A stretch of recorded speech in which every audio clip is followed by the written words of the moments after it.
What is good, everybody? Hello, hello. It is Momentum Monday. So, true to Emotional Monday nature, I am going to give you some insight into really how you can establish and have healthy emotional connections. And I know that this is not something that is a glorified topic or something that is super sexy, but it actually creates a radical shift in the relationships that you have in your life and the depth of relationship that you actually get to experience. So we all love, whether we admit it or not, to be seen, to be heard, to be valued, to be appreciated. However, we don't always get to live in the depths of that because we only show certain parts of ourselves, right? We only communicate certain aspects of ourselves. There's only some people that we actually feel safe enough with to reveal more of who we are, right? And just think about it in the aspect of time, right? Those that you actually value and appreciate, you invest the most time into. You spend the most time with them, right? But even in that time, okay, what then happens? Are you actually getting to know somebody? Are you enjoying that time? Is that time deeply fulfilling and satisfying? Or do you leave wondering what just happened, right? That person doesn't even see me. They don't get me. They're not hearing what I'm saying, right? So not only are emotional connections really important for the workplace and being able to communicate and drive mission, get things accomplished, and really collaborate and build team, especially if that is, if you're in a corporate setting or that's really important. Given the times that we're in with a lot of virtual communication, it's important to be able to understand and read in between the lines, right? And to really have these healthy connections in the way that you can. So I want to share the key that you might not think is a key to establishing these deeper, healthy emotional connections in your life. Okay. Not only is that with yourself and being able to understand yourself better, but your intimates, if you will, the people that you see the most closely into, the people that are closest to you, whether that's family, best friend, partner, husband, wife, spouse, right?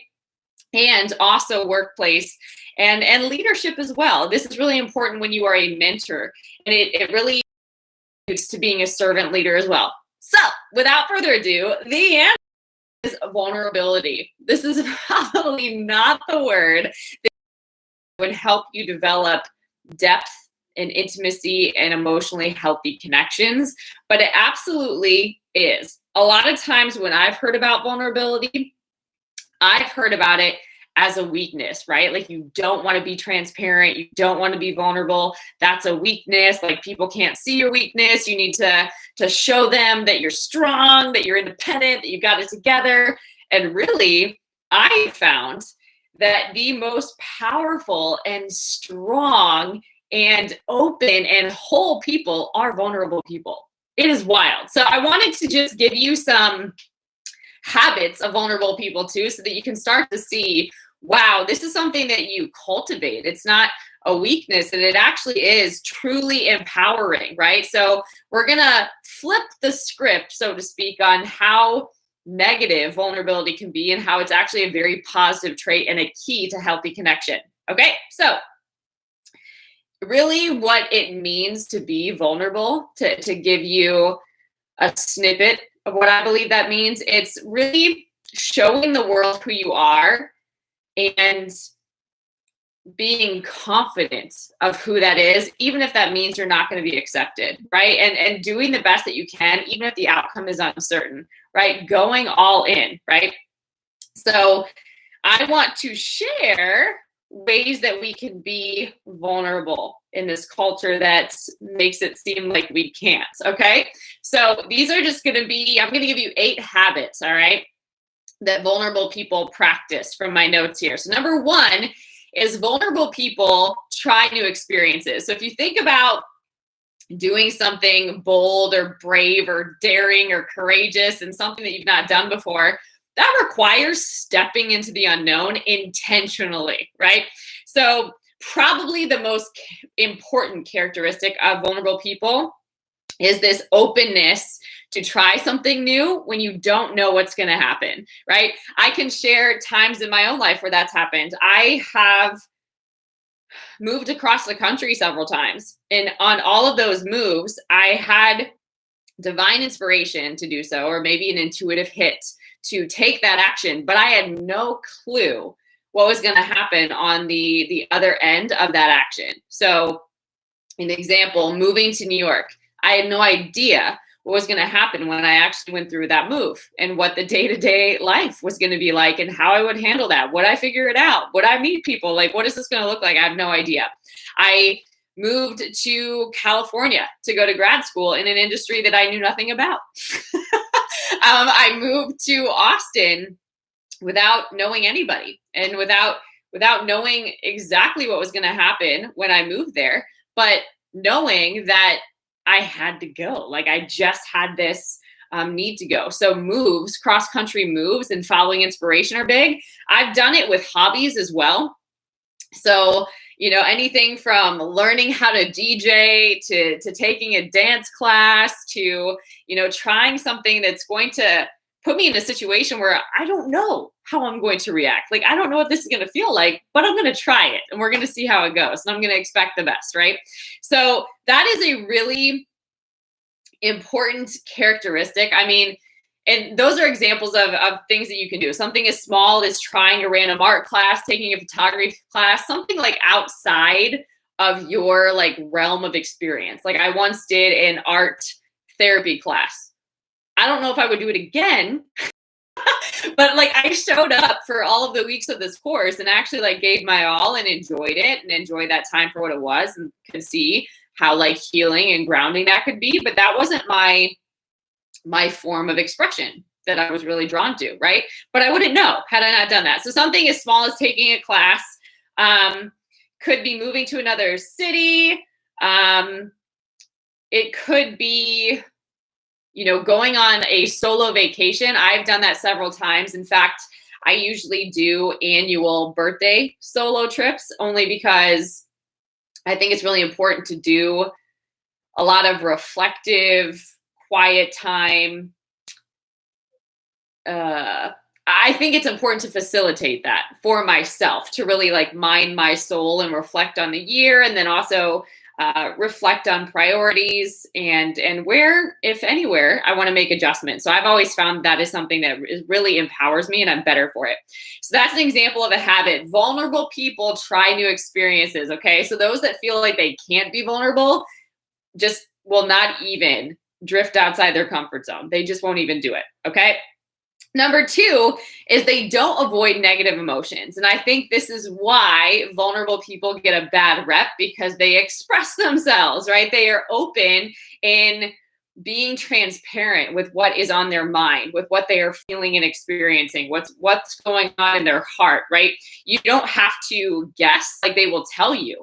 And it's not from a place of guilt, shame, or condemnation. It's, this is what I'm working on, or this is, when this happened, it made me feel this kind of way, right? Like they're able to actually articulate it in a very healthy way. So they will also let you know courageously how they're facing something. Like when this happened, I was experiencing anxiety and I recognized that I had fear because X, Y, or Z. And so because of that, I just wanted to communicate and let you know in case that came off some kind of way. And here's what I'm going to do now. Right? Or here's how you can help me. It actually makes you a better communicator when you can articulate what you're experiencing. Super powerful. Okay. So they don't avoid negative emotions. It seems like being fearless in a lot of ways, right? They feel the fear, but yet they show up anyway. And that is a choice rather than shutting down, avoiding, running from. Like they actually feel that and they're like, okay, like I'm not going to let that rule my life. I'm going to feel that and really feel it. Right. And then I'm going to decide now what is the best way to move forward rather than letting that emotion dominate my life experience or take over and just cause me to react in life versus respond. Okay. So it means being vulnerable rather than running from it. So that's a really healthy thing. Number is vulnerable people accept that bad things happen in life. Like we live in a very dark world and we can choose to tap into the light and to be the light. That is a conscious, intentional choice, right? Or we can operate like victims and like everything is happening to us, not for us. And here's all the things that are wrong. And here's why I feel right. Like we can go into the darkness and stay there, or we can acknowledge, okay, this is happening and here's what I'm going to do about it. Okay. Like I understand that not every day is going to be like rainbows and roses and flowers and like flowy and just right. But every day I'm going to show up and be fully present and invested in it. I'm going to live one day at a time, one moment at a time, and give my best in all of that. Okay. So that's really, really important because it also tempers suffering. Like sometimes when we don't understand that bad things do happen to life and bad things do happen to good people, right? That nobody's immune from challenge and from struggle and from disappointment and from heartbreak and different things happening, grief, right? When we don't accept that that's a part of life, we can really suffer in a different way because it hits so much harder when we're not aware, okay? Number 4 is they value relationships that have a more emotional intimacy. So those that are vulnerable actually value relationships that are transparent and vulnerable as well. Like it's a really important relationship value, right? To have a healthy dynamic that both people can share emotional intimacy. Like if one person is the one that is communicating and expressing and articulating and going deep and doing the work and somebody else is not, that can feel unstable. That can feel unsafe.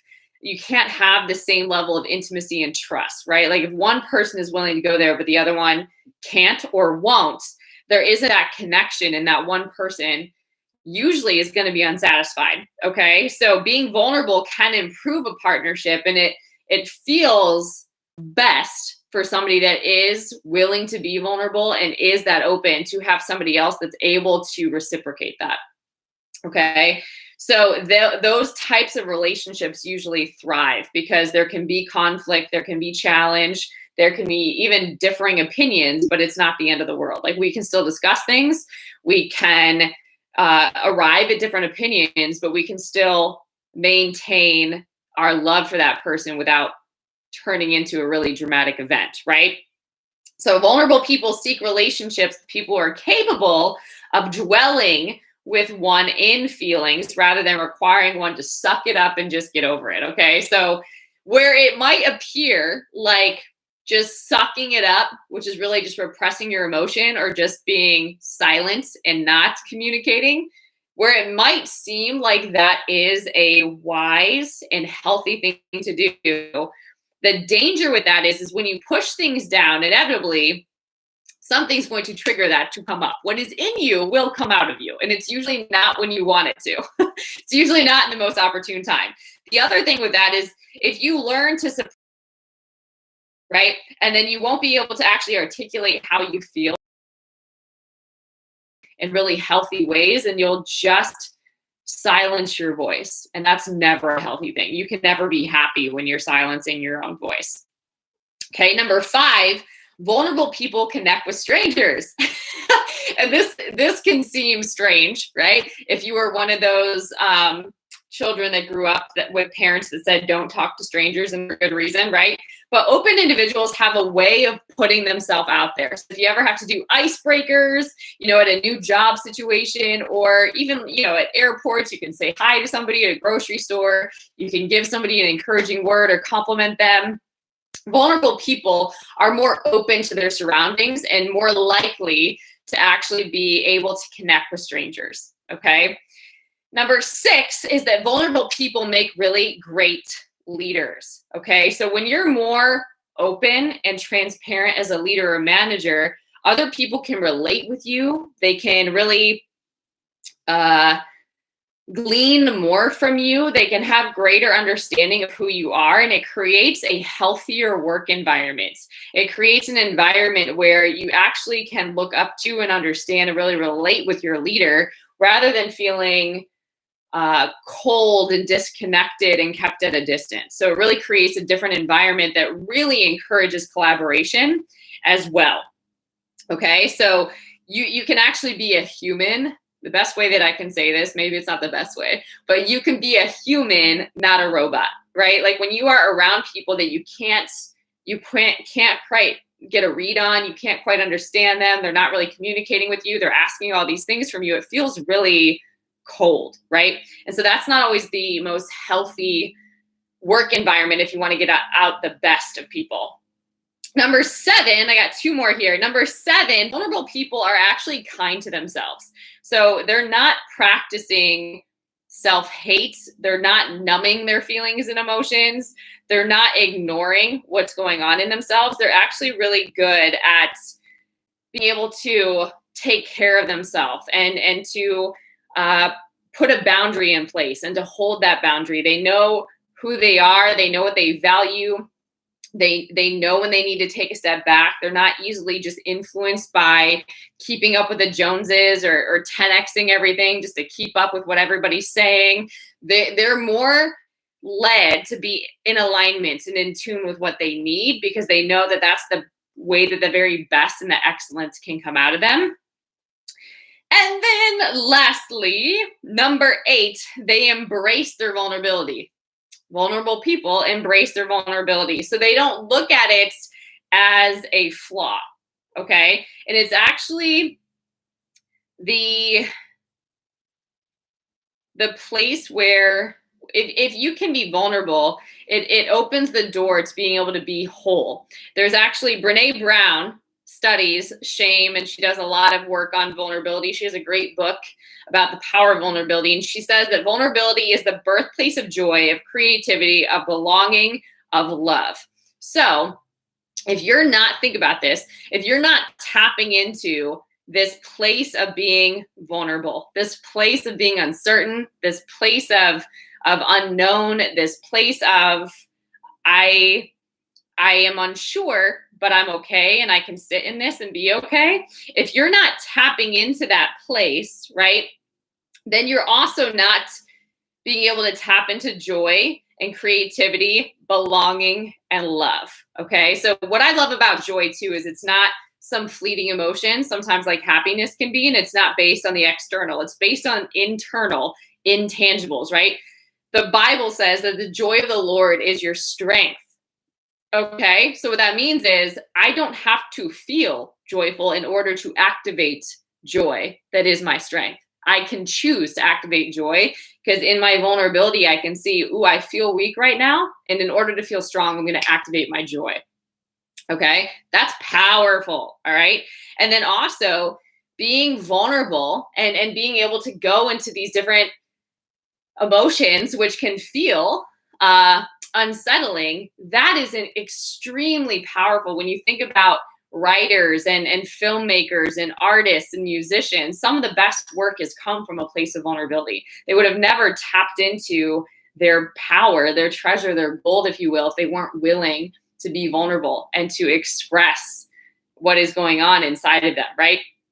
And it allows us to, when we share our story, for example, storytelling is a great way to be vulnerable. When you share your story, when you share a testimony, when you let people in, when you're vulnerable, they can see you. They can see into you. And we think that that is like the worst thing ever, but that actually allows people to connect with us.